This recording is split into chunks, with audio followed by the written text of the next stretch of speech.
Tameika Clarke, who is seated to my left, an attorney at law who practiced with the Director of Public Prosecutions for 4 years and then has been in private practice for the past 3 years.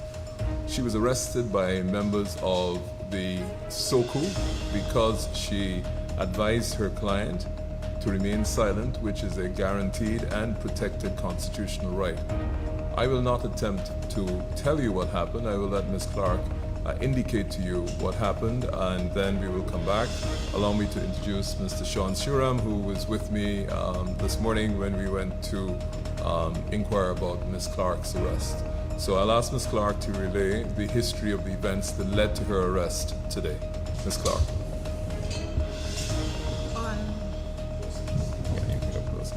On Tuesday afternoon, I accompanied a client to SOCU. He was arrested on Friday. The police took him to his home. They had search warrants, and he was told to come back Tuesday afternoon after he was released on his own recognizance Friday afternoon. When I accompanied him on Tuesday afternoon, Superintendent Krishnadat Singh came and said, he spoke to an officer before and asked the officer, "Are you ready for his statement?" Then the officer told him no, he's in the middle of it. Then, my apologies, it's Krishnadat Ramana, that's the officer. Krishnadat Ramana then told me, come back on Thursday at 1 p.m. because they're not ready for my client's statement. I told Superintendent Ramana, we can come back on Thursday at 1 p.m., no problem. But my client has been advised and he will not be given a statement. My client chooses to remain silent.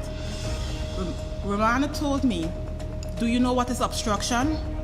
Under Rule 1, your client is compellable.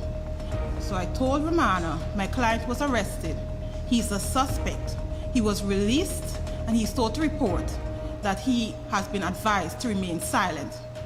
Ramana told me, you're going to come back, you and your client are going to come back on Thursday at 1 p.m.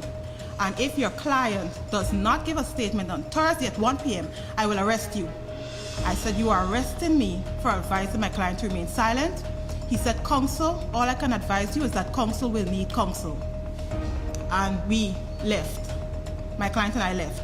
Thursday, the time was changed from 1 p.m. to 2. When we went to SOCU Thursday afternoon, we were advised that Ramana is busy for the next 2 hours, that we should return Friday at 9. So my client arrived a few minutes before me on Friday, this morning. So when I arrived, my client came out and we spoke.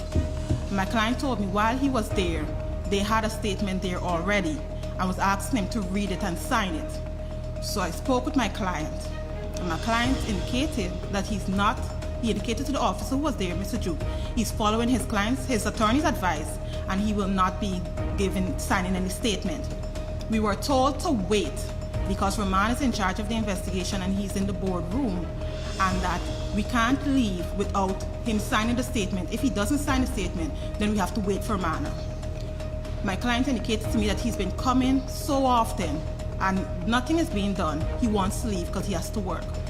I went into the office. There were 3 officers there, Juke, a Sergeant Singh, and another officer. I asked the officers, is my client under arrest? They told me no. I said, my client wants to leave. If he leaves now, will you try to arrest him? And they said, counsel, cooperate with us, cooperate with us. I said, if my client leaves, will you arrest him? Then Singh stated, call Ramana. So I waited. They called Ramana. He came downstairs. He entered the room with the officers.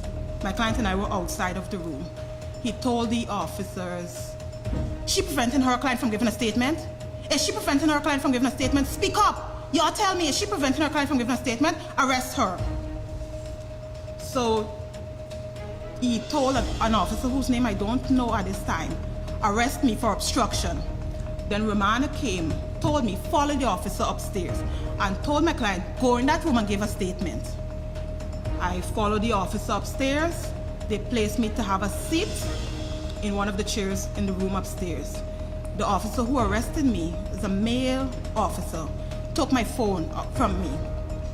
And then one of the officers, another officer there said, get the female, ran from the gate, because she has to be the one to arrest her. The female rank came up.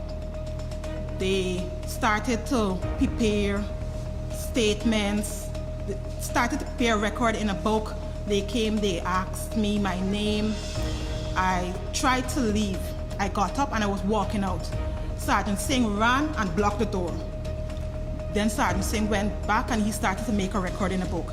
The officer who arrested me stood by the door, so I couldn't leave.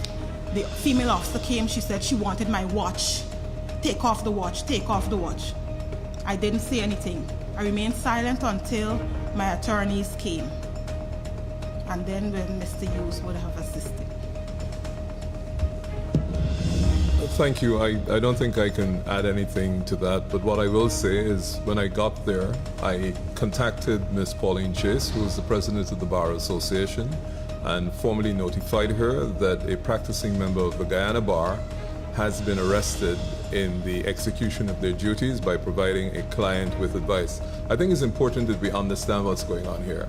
The Constitution entitles every citizen of this country to remain silent if they are a suspect or if they're a target of an investigation. The Americans call it the right against self-incrimination. So if you're arrested, you don't have to provide any information to the police other than your name and address.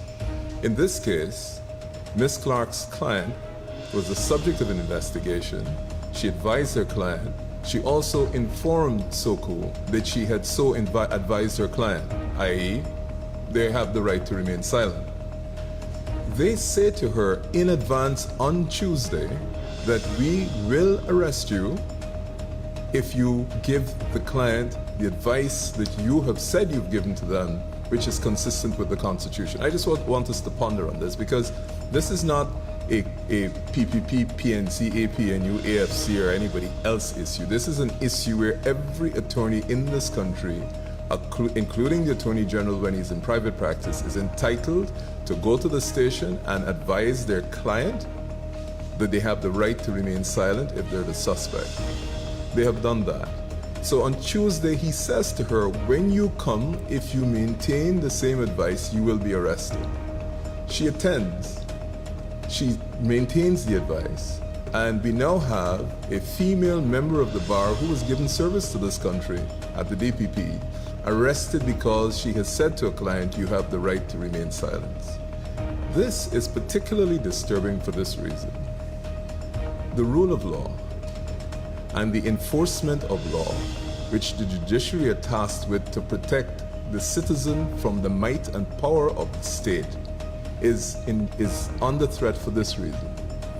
If you are the subject of an investigation and you have protected constitutional rights, and the law enforcement agencies say to you that we will not only ignore, but we will intentionally disregard those rights and put your counsel's liberty in jeopardy for giving you advice that is constitutionally correct, it means the rule of law is being vacated.